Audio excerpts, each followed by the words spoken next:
guess I was supposed to be here. Hi, guys!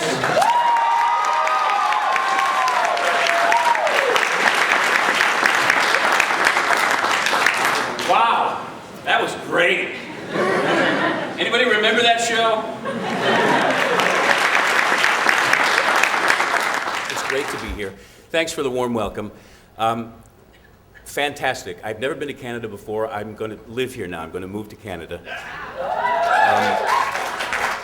I decided because so many Canadians have moved down there. I mean, Peter Cullen is Canadian. Many of the cast members of Transformers were Canadian. Many of the people that I work with now, Danny Mann, Vince Carrazza, a lot of the voiceover people are from Canada. So I figured I could return the favor by coming here. Yeah. I guess I'll talk a little bit about what it was like back in those days, and then we'll open it up to questions. It was the spring of 1984, and auditions were being held for a new show called Transformers. It was a show based upon a toy line created by Hasbro. They were robots that turned into different vehicles like planes and automobiles and trucks and what have you. So everybody in town was up for this because it was to be 98 episodes. Now that's a lot of work in Hollywood, and anytime you can get 95 weeks worth of work, generally one episode done a week, you really wanted that job.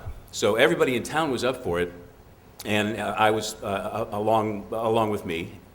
And I received a call back, which is what happens when the producers are interested in you and they'd like to hear more from you.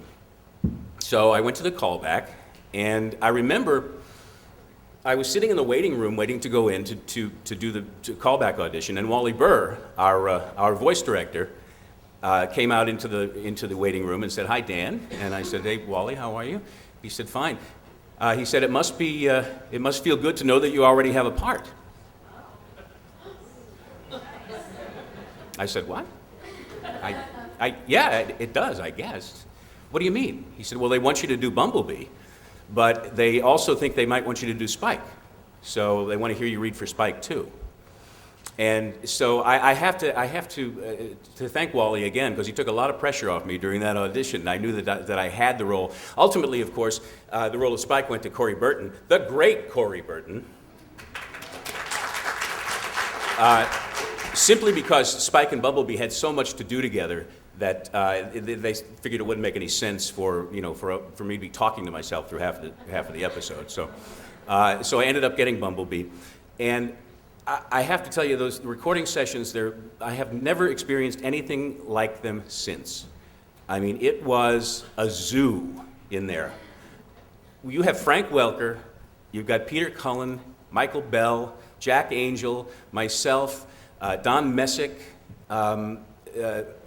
Scatman Crothers, I mean, just on and on and on. A room filled with performers.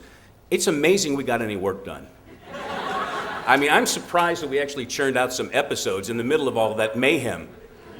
Frank Welker used to do stuff to tease the engineer. Frank is, I'm sure you all are aware of Frank's work. He's probably the penultimate or the consummate voiceover actor in LA working today, certainly. He's the Mel Blanc of today. He can do anything. And not only can he do different characters, he can do different sound effects.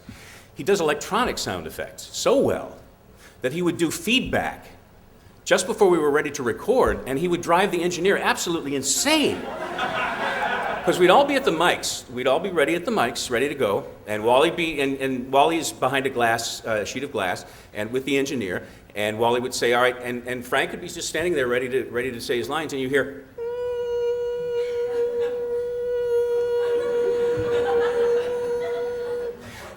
and Wally go, "Bill, what's this feedback coming from?"